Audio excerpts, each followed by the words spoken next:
From helicopters to tanks, technology, and more, Meet Your Army Day is full of opportunities. Dr. Seuss once said, the more that you read, the more that you'll know. And the more that you learn, the more places you'll go. It's all about it. Zoria. Thanks, MG. The presentation given by the Waco District was to further inform the community on what they can expect to see for the next 4 years. The session for students who are interested will take place tomorrow at the Killeen Municipal Court located at 200 East Avenue D. I've really been loving how cool it is in the mornings. That has been my favorite change with the weather. It's so comfortable instead of it being already in the 80s at 8 a.m. I'm loving it, Mike. Opened an investigation involving Academy ISD after a district staff member was placed on administrative leave. This morning, the sheriff's office held a press conference to address the case. Fox 44's Elizabeth Zena was there and brings us new details on the investigation. Good evening and thanks for joining us on Fox 44 News at 9. I'm Zoria Goodley. MG Montemayor is on assignment and we'll hear from her shortly live from the fair. While statistics show women should begin routine breast cancer screenings at age 40, that wasn't the case for Aisha Brown.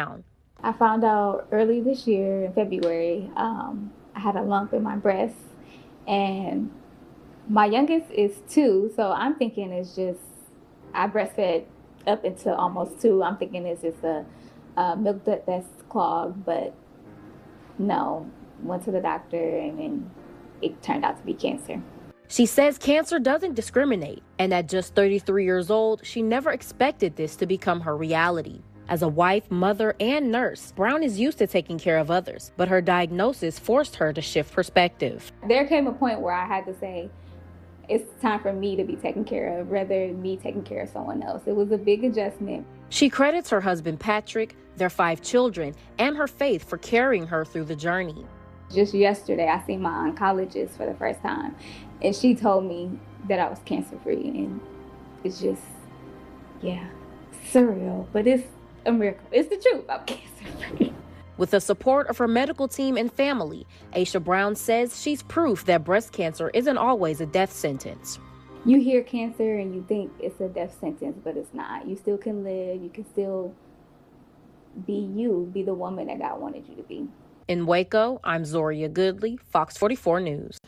Helena Sutherland was born with both visual and hearing impairments, which can make going to school a bit more difficult. I think it's gotten a lot better throughout the years.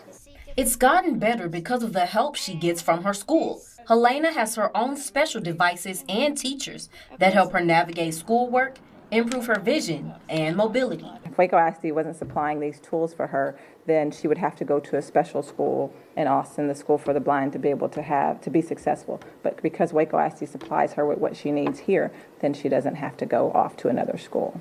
LaTanya Richardson has been with Helena since she was 6 years old. All right, pay attention. Good job. One more time. Helping her navigate school campuses and the community while using a variety of helpful devices. It started off, it wasn't a preferred activity initially as far as learning how to use her devices, but as the years gone by, she's gone to realize how much they help her and help her be independent.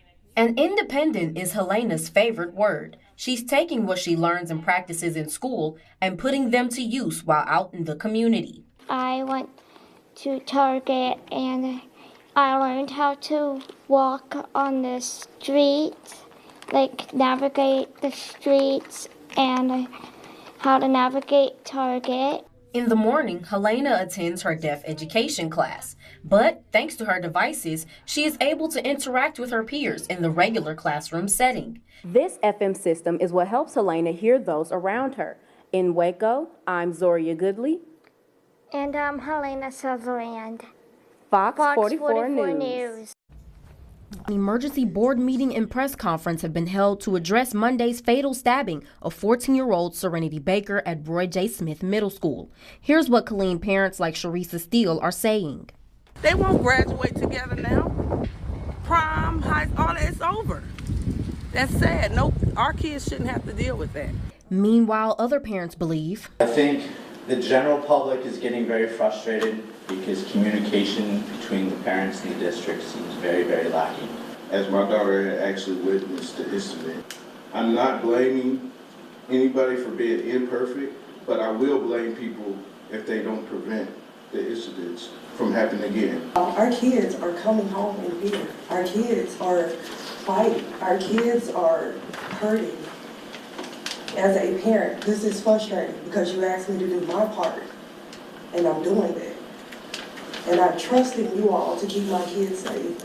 At the beginning of the press conference, KISD Police Chief Eric Hydorn didn't give any details about the incident. Please understand that this is still an active criminal investigation and many details will not be provided. Superintendent Joanne Fay then talked about how the district will move forward. While this was an isolated incident, we recognize the deep concern that it has caused. And I want you to know that we are taking this matter very, very, very seriously. When reporters arrived for the press conference, we were told Faye would be taking questions. However, KISD spokesperson Karen Rudolph then told the entire group of reporters that Faye wouldn't be taking questions. I miscommunicated earlier. She's not going to take questions today, so I apologize for that. But I still tried asking, and unfortunately, the only response I received was Dr. Faye walking out of the room. And a lot of people in the community are wanting a real statement and nothing hidden behind a press release. After this, Rudolph informed us if we had any questions, they need to be submitted via email. So that's what I did. We asked questions about the history between the two students involved. Were there any safety measures like metal detectors being used at the school? Will there be changes to student cell phone policies for emergencies like this? Overall, we at Fox 44 submitted a dozen questions, and when we get answers, we'll share those with you. In Killeen, I'm Zoria Goodley, Fox 44 News.